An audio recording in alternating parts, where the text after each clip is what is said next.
Peut-être que je vous invite à vous présenter brièvement, à dire un peu qui vous êtes, d'où vous venez.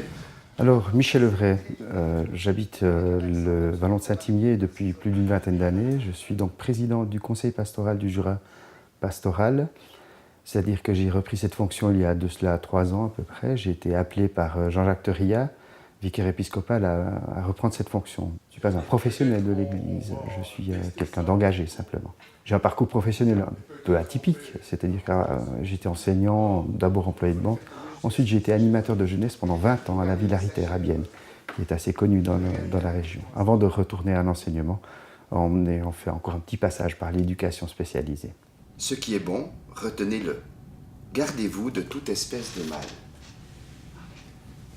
Cette idée d'orientation positive me paraît absolument essentielle, y compris pour nous. C'est 25 personnes qui se réunissent plusieurs fois par année, en tout cas 4 plénières, c'est-à-dire 4 journées complètes, pour pouvoir discuter donc, de l'avenir de la pastorale du Jura. Dans ces 25 personnes, il y a des représentants qui sont désignés par leurs propres unités pastorales et il y a des appelés qui viennent d'autres secteurs, c'est-à-dire ce sont des représentants des missions catholiques, espagnoles ou des agents pastoraux par exemple qui fonctionnent sur des services, qui fonctionnent sur des secteurs.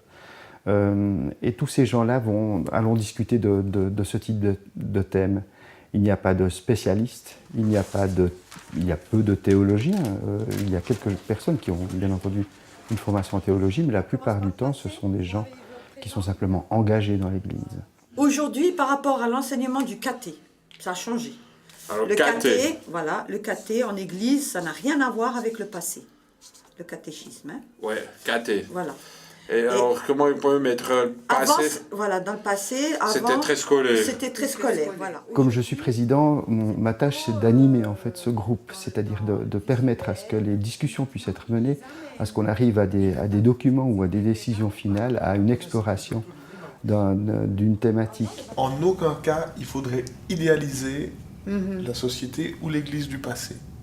Il y a des changements qui s'opèrent, la société est vivante, mais il ne faut pas se réfugier dans une forme de nostalgie. Les défis à relever, c'est que cette Église est vivante. Elle est vivante avec les gens qui sont à l'intérieur, mais l'Église va avec le monde.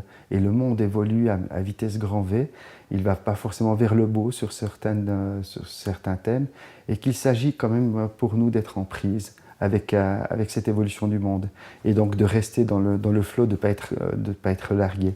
Ça, c'est une première chose. La deuxième chose, c'est de pouvoir s'ouvrir et rester ouvert à tous ceux qui se sentent encore un sentiment d'appartenance avec cette Église, et qu'elle puisse encore s'adresser à eux, qu'elle ne reste pas perchée dans ses habitudes, dans ses fonctionnements anciens, et qu'elle puisse véritablement être avec les gens.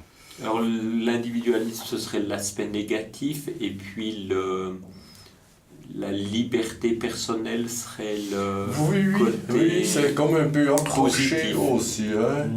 Ça a du sens que de s'engager en Église, ça a du sens. Si je regarde le monde tel qu'il est, et si je regarde ce que le pape François, par exemple, nous propose comme action dans ce monde, c'est-à-dire aller vers l'écologie, aller vers plus de partage, aller vers une réforme complète de notre fonctionnement, de notre vie, de notre manière de faire les choses. Je pense qu'en étant dans ce conseil pastoral du Jura, je participe à cette recherche de sens. Je participe à cela.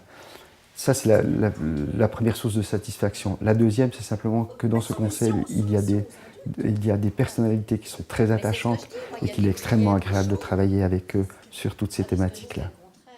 Mon objet symbolique, c'est mon foulard. C'est mon foulard des Cœurs vaillantes de Moutier, dont j'ai été responsable pendant plus de 11 ans. J'ai été responsable principal pendant pas mal de temps.